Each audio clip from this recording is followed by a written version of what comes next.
Okay guys, hello, I'm Al from Alex Sport Talk. This is another video of my series with beginner chess playing online on chess.com with beginners for beginners. I hope is more is the more that many beginners will join me watching, commenting, and try to build up a beginner community learning from games. Beginners versus beginners for beginners. I'm gonna show you a few matches that I played. Winning streak, a few wins in a row. They got me from 550 or something to 620 approximately on chess.com. So pawns in the center, developing knights, attacking his knight. Wasn't very good. I don't know if this is a good idea, only if you want to be very aggressive with attacking and you want to take that knight and make an exchange, a bishop for a knight. Because right now this knight wasn't pinned. He could have easily moved in the center of the board, but he chose to threaten my bishop, so I take his knight. I put my pawns in the center, and now he gives me opportunity to take, and I take on the queen's file. Also notice that this pawn of mine that I just put here from e to d5, took from e to d5, this pawn from d5 right now is protected by my knight, so the queen, his queen can't take it. He develops his bishop. I go with my knight, my other knight. He pins my knight right now. So you gotta think in these situations. You either let the situation with the knight pinned and wait for him to take it, and then you can take his bishop with your pawn, or you can just block here, unpin your knight coming right now. You see on d right now here on d7. d2, I'm sorry, on d2 you can come with the other knight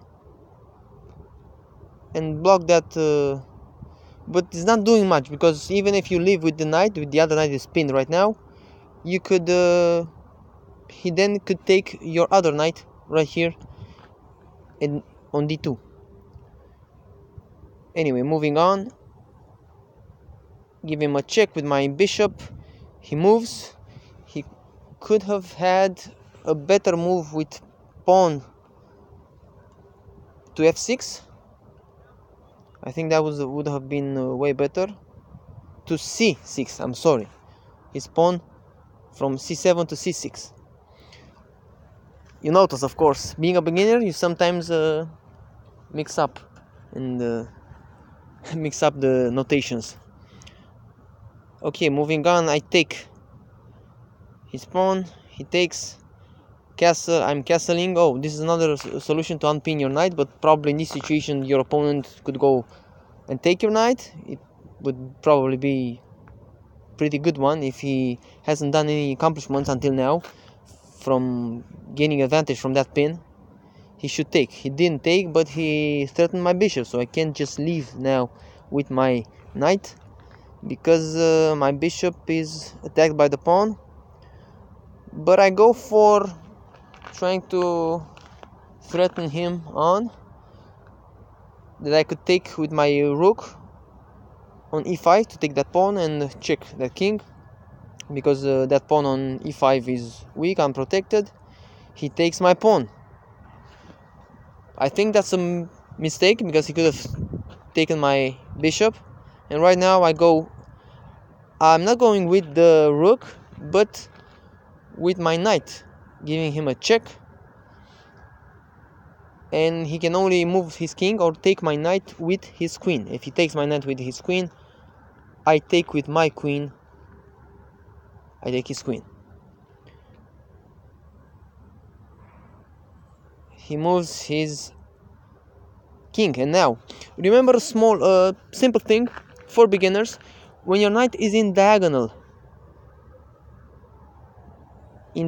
direction towards the opponent's king, and they are close together, so on squares right next to each other, but on the diagonal. From there you can always go in two spots and check the king. So I'm gonna show you. So from here, right, you have this diagonal, and with your knight you can always come here or here, and you can check the king. The advantage here is that, but right now I didn't go for this. I think, yeah, I went for a rook, because I noticed that I had this pawn. The pawn on e5 that square was protected by was attacked by my knight on f3. So right now, yeah, I go with the rook. The knight on d5 protected by my queen, so the king cannot take any of those pieces. He's in check. He has to move with his king. So he moves, but right now he's in a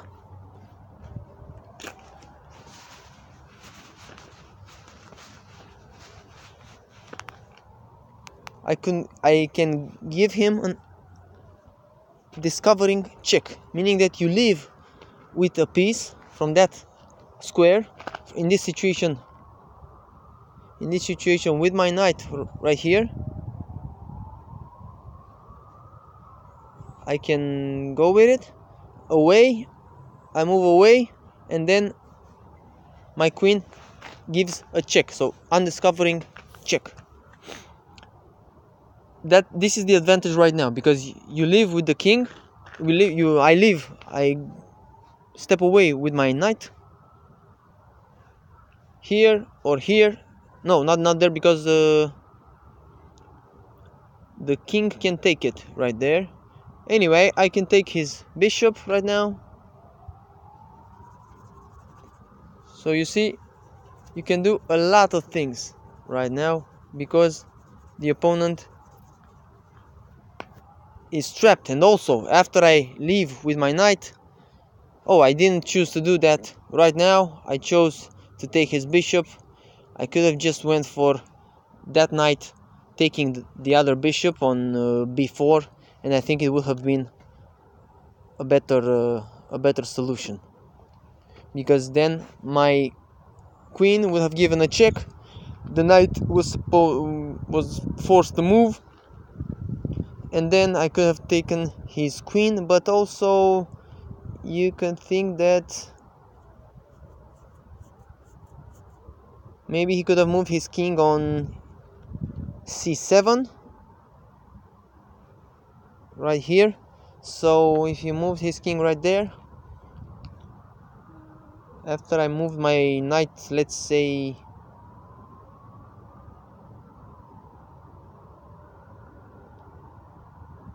I could have continued a lot of ways. Anyway, continuing, I just took his bishop, because I knew that in this moment he has no threats. He cannot take any of my pieces. He makes a poor move, I think, just defending that pawn. It was it was a lost game for him, I think. Anyway, in this position, I choose to give him a check, and right now he doesn't have many solutions. He can take my rook with his queen, but then I have my knight that defends that rook. He moves there. I think it was the only square that he was the only square that he could go to. And now I go here, and it's not checkmate yet. I think that was a little mistake from my part right now, but checkmate is coming. He can take my bishop with his king. He does, but then I come here with my queen, and it's checkmate. You see, this rook attacks this whole row, and queen, all those squares here. Queen is protected by my knight, so this is beautiful. This was checkmate. Okay, guys, we are going to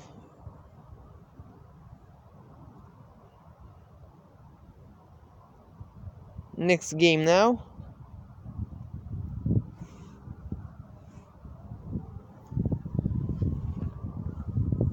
I'm not sure what game that was.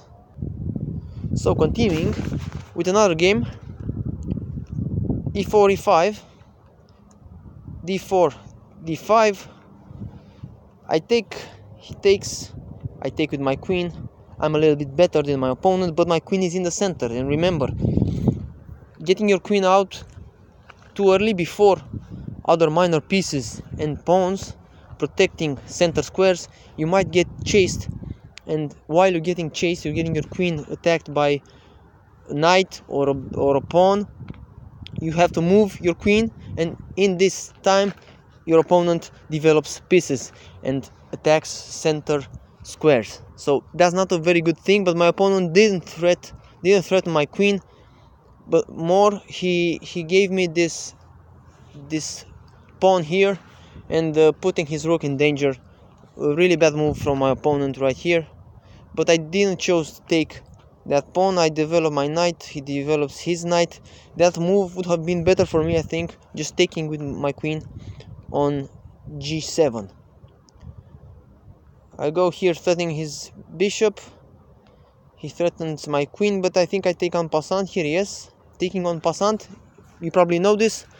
When the opponent's pawn moves 2 squares, as they are only allowed, the pawns are only allowed to do when they go from starting positions.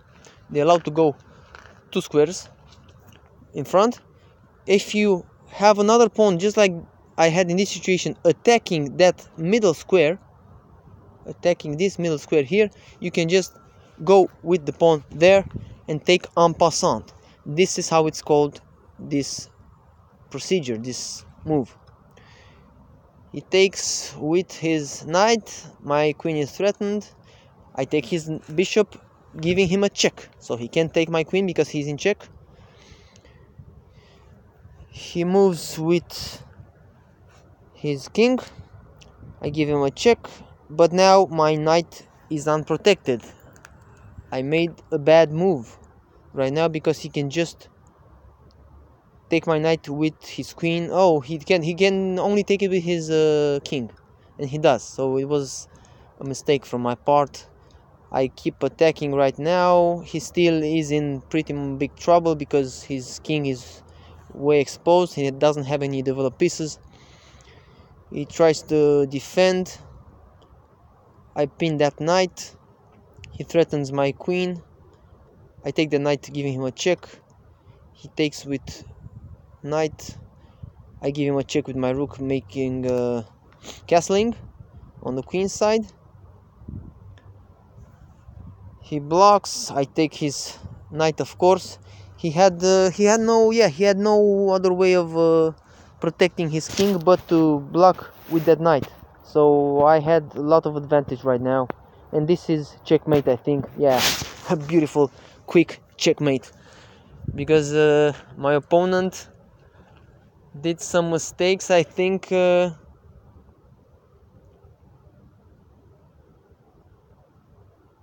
Here, when he gave me the opportunity to take en passant, that was a little bit of inaccuracy, a mistake, I think. I could call it mistake. And now, because he took with the knight, I think that was the problem. Because if he would have taken with his other knight, so leaving his king protected with that knight on, from here on e7, it could have been better for him just to take with this knight here, and that would have been a lot better for him. Or even with the pawn, it would have been pretty good. Oh, not as good as with the knight, because he was in trouble, because when I come with my knight here and when I come with my knight here and take his bishop, I automatically give him a check.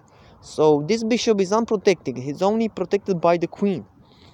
So he can't take my knight with his queen, because then I will take his queen. But he could just maybe,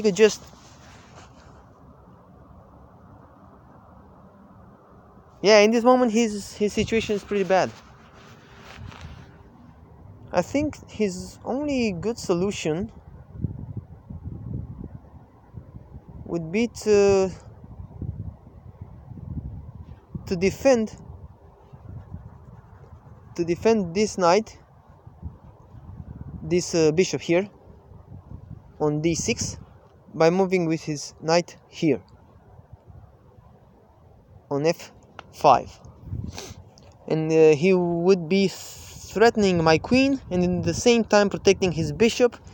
Then I could take his bishop, but then he would take with his queen or with his knight, and things are pretty decent for him.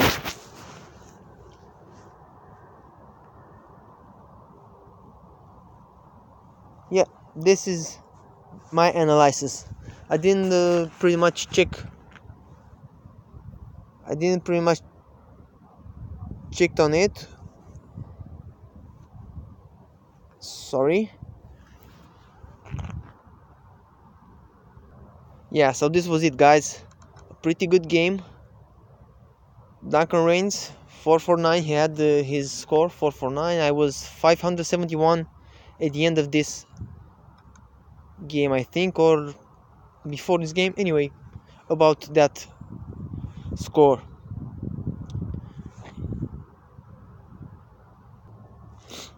And okay, guys, just bear with me. I'm gonna go through another 2 or 3 games quickly. I was with black pieces right now, developing knights. I go with both pawns in the center of the board. I choose to go forward, threaten his knight. He made a big mistake. He just protected his knight, but losing a knight for a pawn is not very good. I take, he takes, develop my knight. He castles, king side. He was thinking that, you see, probably many beginners think that just look at their pieces and try to get with the knight to develop their knights and their bishop really fast, get out with the knight and the bishop so they can castle. But you have to pay attention to what your opponent does, because right now you saw how I threatened his knight, so him moving his bishop was not a good idea because he just gave him his knight. Castled. I go with the pawn on h5, he goes h4. I threaten his bishop, he unpins that bishop because his queen was on the same diagonal. I move my queen. I noticed that I might get a very good attack on that H and G files, because his king is right there. So I'm going for it.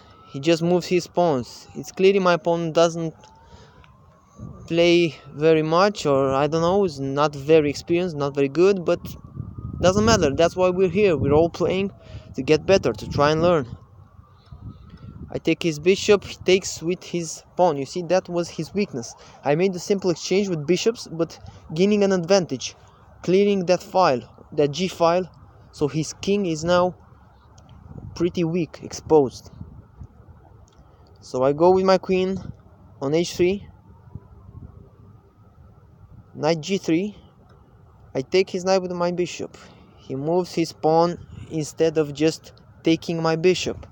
Him taking my bishop would have been a great move, even if I would have taken, he would have taken, so he would have taken here, I would have taken with my queen. It was a check, and then I would have had to, I would have taken that pawn on h4, giving him another check, and things weren't good for him, but would have been a little bit better than this. So he just moved that pawn, and I went for the checkmate right here. Simple and aggressive. Again, taking advantage of your opponent's mistakes is one thing. Of course, you don't have many times the luxury that your opponent does, or the luck that your opponent does so many mistakes.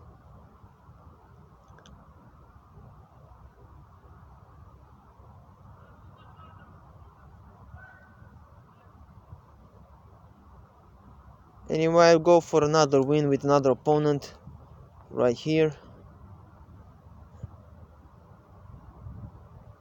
So d4, d5, b3.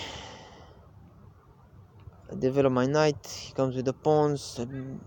I go with bishop. He goes with bishop, pinning my knight. I go with the other knight, developing. He takes my knight. I take his bishop. Gets his queen out. I take his queen. He moves his queen.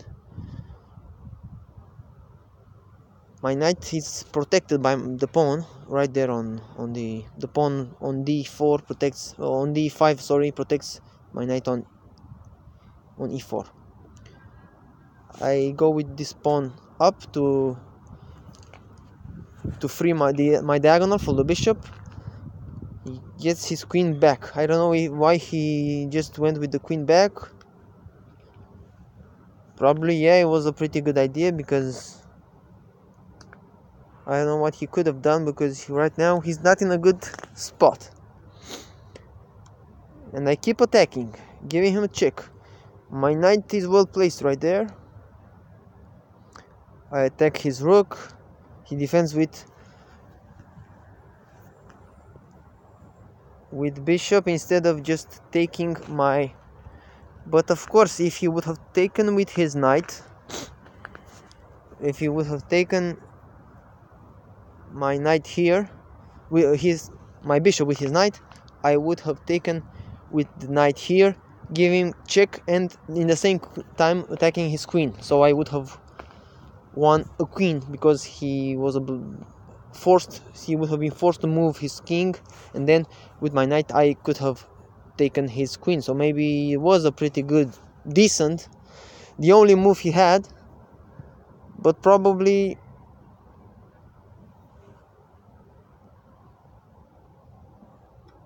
I don't know exactly, but I took advantage of it. I took his bishop, and now he just moved his pawn, and now I can do the same thing that I could have done earlier, only that instead of going with the knight on c3, checking, and his knight would be able to take my knight, and then I could take his knight with my bishop. But I think I went for taking, no, I went for the check. He takes my knight, I take his knight, he moves the rook. Better order would have been to take his rook right now. And right now, if I take his rook, if he leaves with the knight, his knight escapes. If not, he's in trouble, because I do this, and then he takes my knight, and I take his knight with my bishop after I took his rook. So I would have won both pieces. Right now he has a rook left, so I try to attack with my queen. He threatens my bishop. I go back, develops his knight. I go with my pawns. He takes, I take, threatens my queen. He threatens my queen with his knight. Right now I'm not in a very good position, but I think I went to g2. Yeah, g2, giving him a check. And I think this was it. This was checkmate.